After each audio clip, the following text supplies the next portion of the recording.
And who's ready for combat? That's what I wanted to hear. If you were here a little bit earlier today, we had some amazing one choreography, but I gotta say, that was kid stuff. What you're about to see up on the stage now is even more intense. So please, welcome to the stage, ladies and gentlemen, all the way from Warner Brothers Studio Tour London, the making of Harry Potter, the world's only wand combat choreographer. Give it up for Mr. Paul Harris. Hi, good afternoon. How are you? Wow, good. Ladies and gentlemen, I want to before anything, I want to thank you so much for turning out in this awful weather. But so really appreciate it. Thank you very, very much. Right, how many of you have been to a one combat workshop before? Okay, not that many. That's good. That's good. That's what we want to hear. How many of you were here earlier today or yesterday? Okay, right. How many of you were at this session yesterday? Okay, good. So not many. Right. So what we're going to do, if you've been to one before, basically what I have done is essentially taken the audience through the exact same, well, a shortened version, but the exact same preparation that all of the actors did on Harry Potter and the Order of the Phoenix. Now, just to give you a tiny bit of background about that, in the summer of 2006, I was contacted by David Yates, who was the director of the, well, as you know, and still is, of the franchise up to now, and he wanted me to create a physical language that could be used for the choreographing of the end of the Order of the Phoenix, which incorporated the atrium battle between Voldemort and Dumbledore, and the death sequence of Sirius Black. And I'm sorry, it was not my fault, and all of that, it was in the script, so don't blame me, I'm sorry. Initially he asked me to create one movement for one spell, but I went back and I said, David, I can't do that because every spell that's been written has already been executed with little or no physical action, so I can't suddenly introduce a convention whereby it won't work unless you do this movement. However, what I said I could do is, in the same way that ballet or kung fu is based on a set of positions, I remember saying to David, if the entirety of ballet can come from 5 positions, then so can this.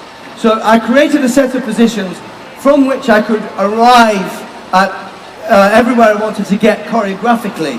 And normally, when I teach this, I would teach it in the same sequential order that I taught the actors and that is on display in the studio tour in London. However, for your workshop today, we're going to do something slightly different. And that is, I want to create a sort of scene as if you were all supporting artists in a movie. So put that in your head right now. You are all in a movie. And we are going to create a sequence and then put that all together at the end. And I'm going to explain how to do the movements, but instead of doing them in order 1 to 5 of attack and then 1 to 5 of defense, I'm going to put them together in a different order, and then I'm going to ask you to start at your own chosen point within that order. So what that will do, it will build up choreography for you as an ensemble, as a group. So I know there's been no such a scene. We are the first such a scene in the Harry Potter franchise. You are a massive crowd of wizards, and you're going to be battling some people later. So for now, I would like you to just bring onto the stage my 2 helpers. That's Rusty and Erin. Thank you very much. If you'd like to come on stage and join me. Now, how many of you have a wand? Show me your wand. Show me. Right. All the ones that don't have a wand, can you kind of pretend that you have a wand? Now also, I'm going to explain all of these movements right-handed. If I remember, I'll reverse it and explain it left-handed. But essentially just reverse whatever I'm going to do. So, the first movement that we're going to do in this piece of choreography, from the order of learning, it is move number 3. So, what I want you to do is to bend your knees. Everybody, bring your side on to me, not your wand arm side, the other side. And I want you to bring the wand underneath your other arm. So what that means is that your free arm will come across your body to protect yourself. Now the reason for this is because, I don't know if you recall, but at the end of Order of the Phoenix, Harry Potter runs into the atrium, and Voldemort waves his arm and just very disdainfully disarms him.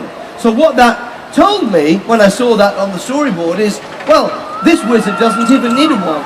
He's so powerful that he can execute a spell without even using a wand.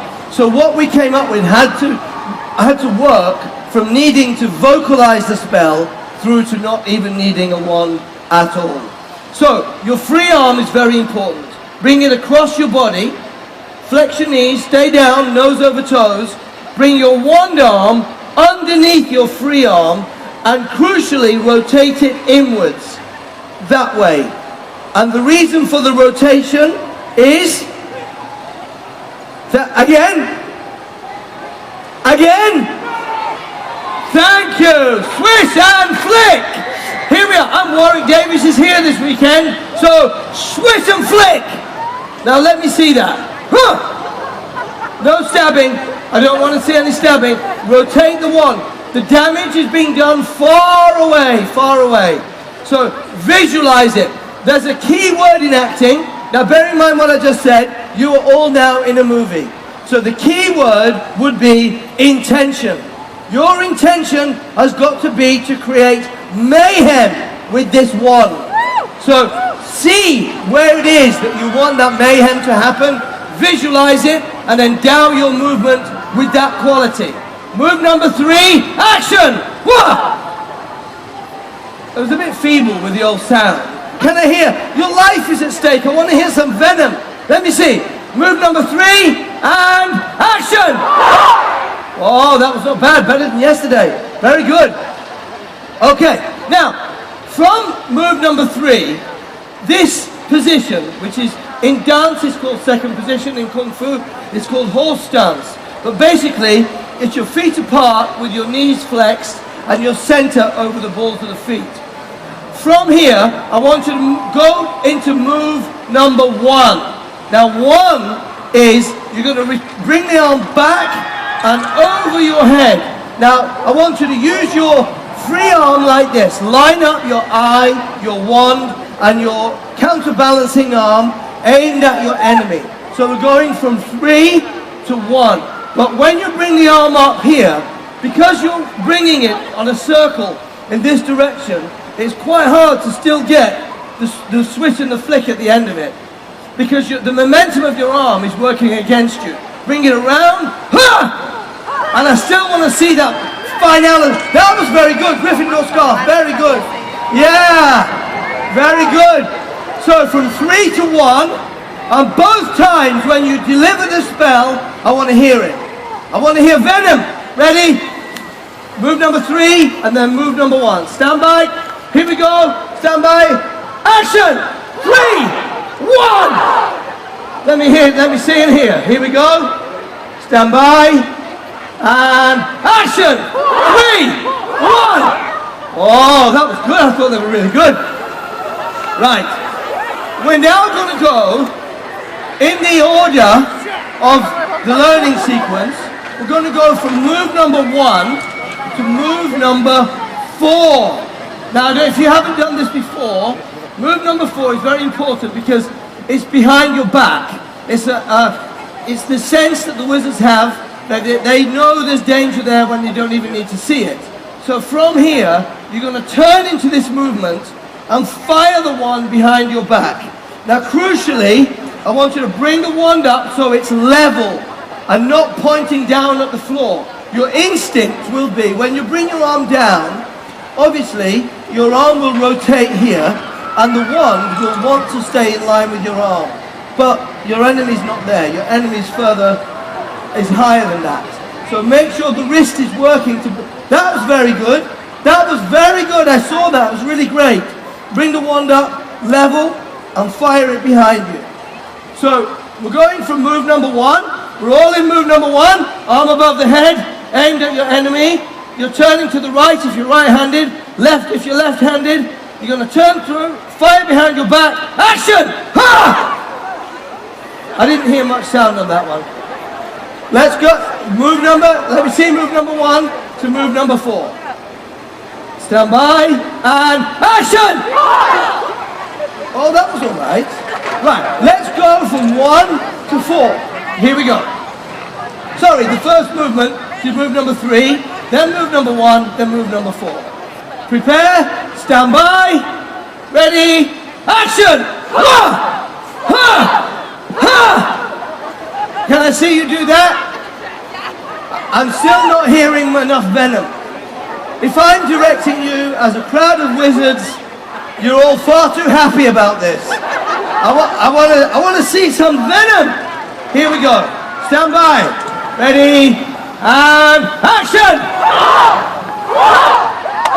Oh, much better. Very good. Right, now, this is quite a tricky movement. Guys, your wand arm is behind your back, aimed at your enemy. You're going to turn to the right if you're right-handed, to the left if you're left-handed, into what in the sequential order of learning is position number 2. So from here, the wand extends ahead of you, and you still get the rotation. So you're in horse stance, second position plie, with the arm rotating this way, inwards. So you still get your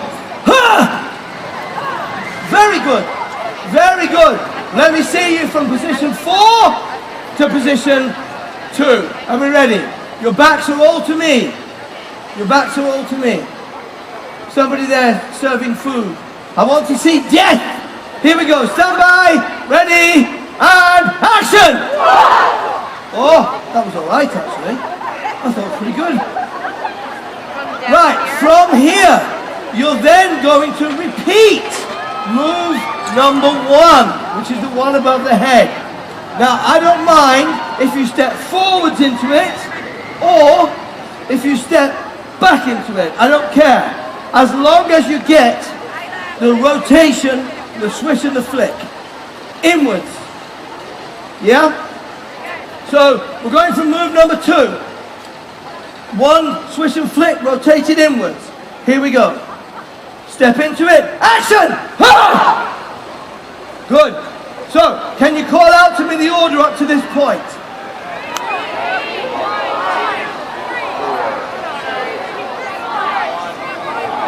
Very good. 3, 1, 4. Very good. The next 2 on this side, very good. Right, we have one more to do. So, we're here with the arm above the head. Now, this is a sneaky move, and not many people will know this. This move was included because there was a drawing on the storyboard of a character played by someone that's here this weekend.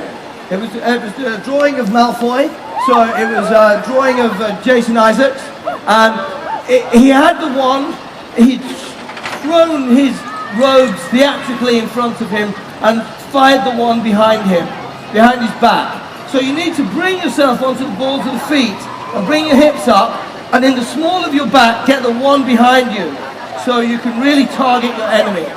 So from position 1, you don't move, stay where you are, bring the wand behind your back and fire.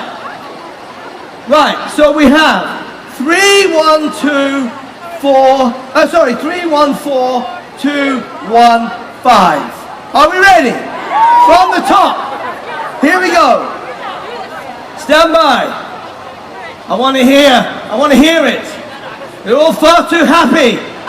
Ready? And action! 3, 1, 4, 2, 1, 5. I thought this side side were very good. Right. This side, can I have a look? Stand by. Are we ready? This side first. Here we go, stand by. You're too happy. Someone's attacking you, your life is at stake. Intention. Are we ready? Stand by, ready, and action! Keep it going. Okay, good. And now the other side, here we go. Are we ready? Are we ready? Here we go. More venom. Stand by. Are you ready, Newt? Here we go. Action!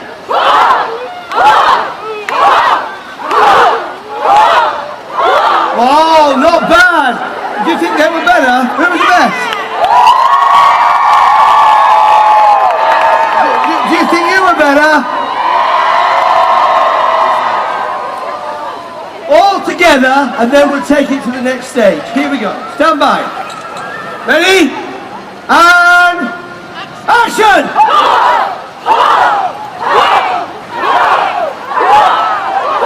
Oh, very good. That was great. That was great. That was great. Now, I want to quickly take you through the defenses, because you might need them. The defenses became self-explanatory because they're defending a part of whichever part of the body is under attack. But the crucial thing about the defenses that I want you to understand is that even though visually and in your head, when you visualize it, it might feel the same as you're knocking a ball away, it isn't. Because when a ball comes at you and you hit it, after the point of impact, that's it, the ball is gone. But in this case, that is not the situation, because the spell might keep on coming. 3 seconds, 5 seconds, 10 seconds. However, whatever spell is chosen by the wizard attacking you will differ in the amount of time that it is attacking you. So when you take, for example, defense number 1, which is high to the right, you have to keep it there, because the spell might be still coming. So it's like you're pushing it away and hold it away, hold it away. It's not just like that. So take the wand away, hold it away, and keep the wand upright. So you're turning it away, so you're protecting your head space. And then high to the left, and then low to the right, and then low to the left. Let's just do those 4, and then there's one more I want to show you. Stand by, here we go. Are we ready? And high right, high left, low right, low left.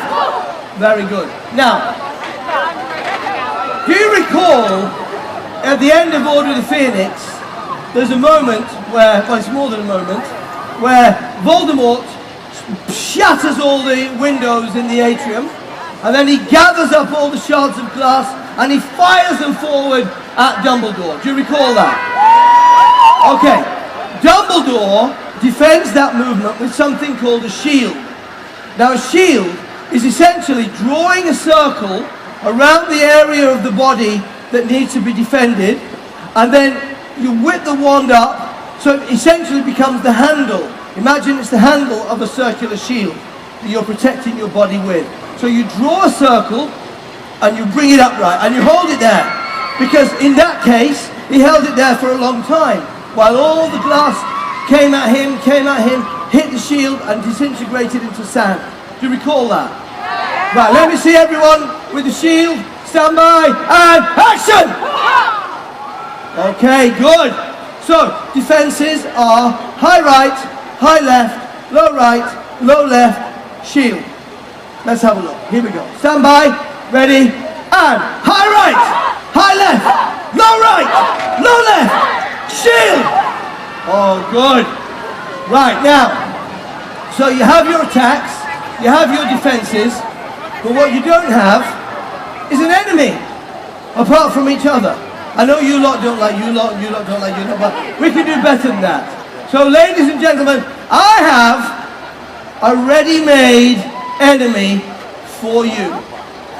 Ladies and gentlemen, please welcome our Death Eaters!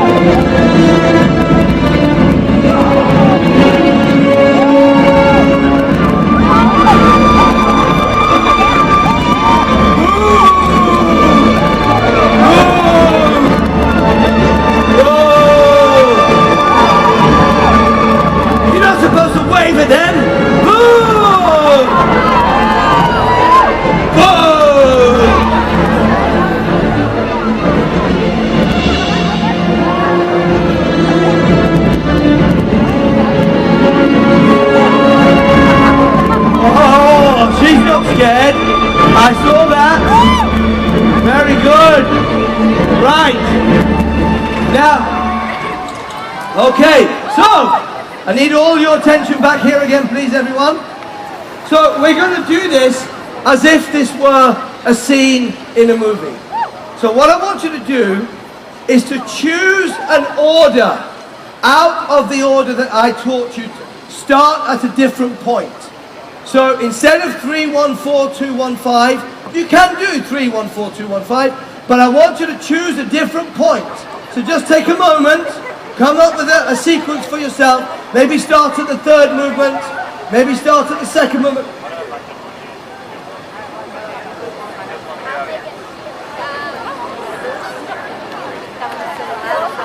Guys?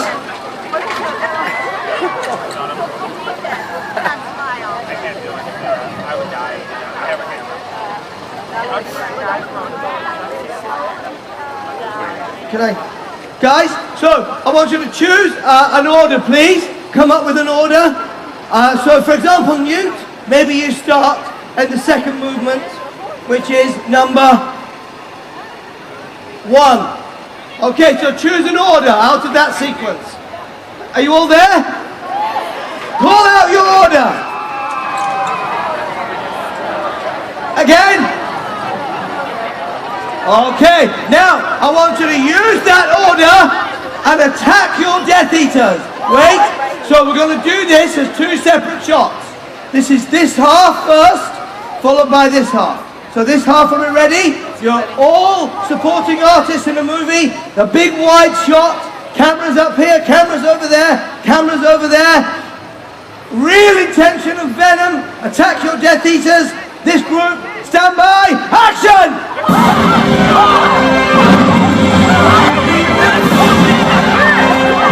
Keep it going. Keep it going, guys. With venom.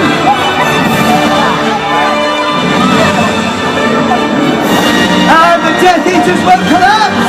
The Death Eaters, oh, very good! Yeah, and at that moment, yeah! Okay, and now our next group, for our other group of Death Eaters, stand by. Are we ready? A different order, action! Keep it going! Keep it going! Attack them! Keep it going! And the Death Eaters collapse! Oh, very good! Right, now, before I bring them back on stage for something, I would like to run that once more, all together. Are we ready, guys? Death Eaters, take your first positions again. Stand by, first position. Here we go. All together, both sides. Action!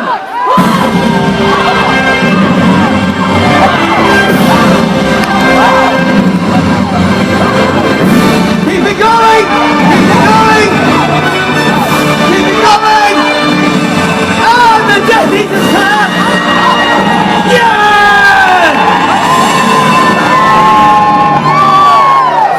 Good. Right, now I would like to bring my Death Eaters back on stage, so boo them as they come along. Come on, guys. Come on, give them a good boo.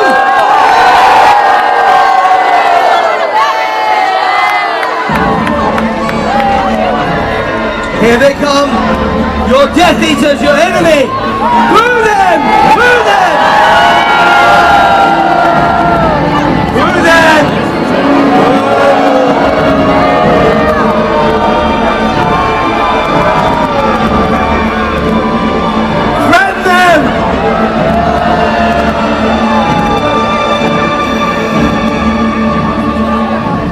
Very good.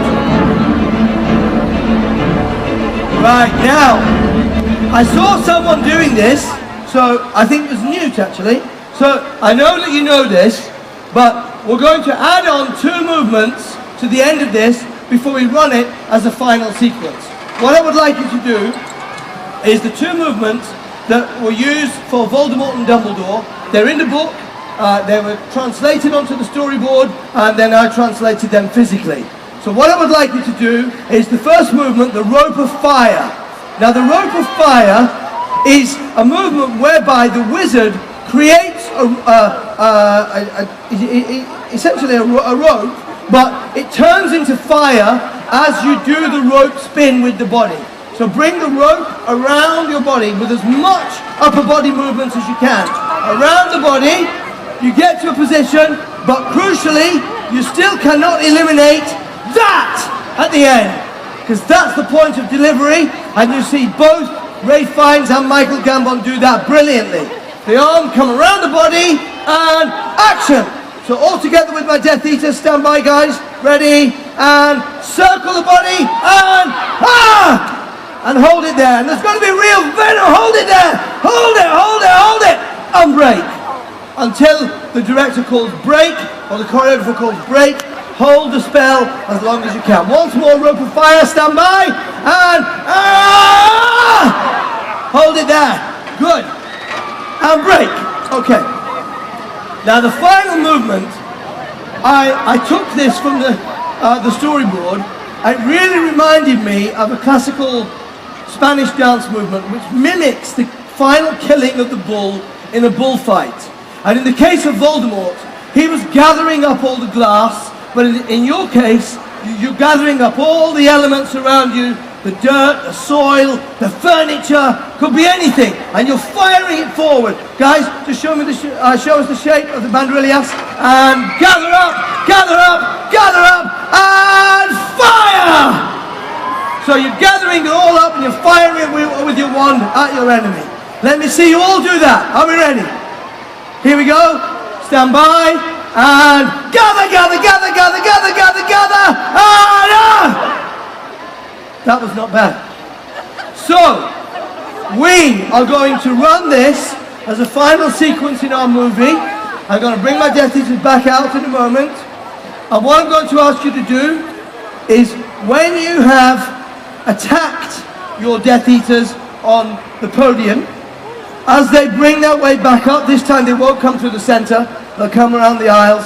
I want you all initially to back up, back up, back up. Prepare your wand and advance on the stage. Like it's the end of Les Miserables. You're going to advance on the stage, right up, and then execute your entire sequence from all packing up here towards the stage, attack our Death Eaters. So let's bring our Death Eaters back down to our podium and burn them! They're your enemy! They are your enemy! Watch them! Prepare! Prepare! Here we go! They're getting on their podium, stand by! They're on their podium. So all together, prepare for your sequence. All together, are we ready? And action! Attack them! Outstanding! Keep it going! Keep it going! Keep it going! Death Eaters, escape! Escape, Death Eaters! Escape! Escape! Death Eaters, escape! The Death Eaters escape! The Death Eaters escape! They come through! They come through! Keep them ready! Back up! Back up! This is a separate shot! Back up! Here we go! Ones at the ready! Advance on the stage! Down you come! Here we go! Come on! Come through! Come through! Come through! And attack the Death Eaters! Your sequence! Keep going! Attack them!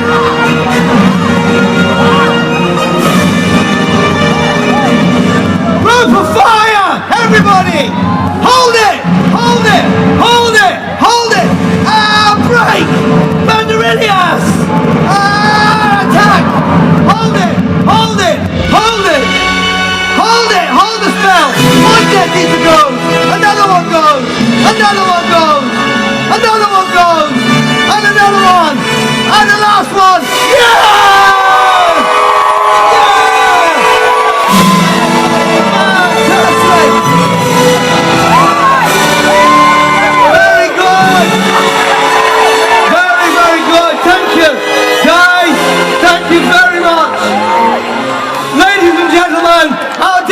Harris.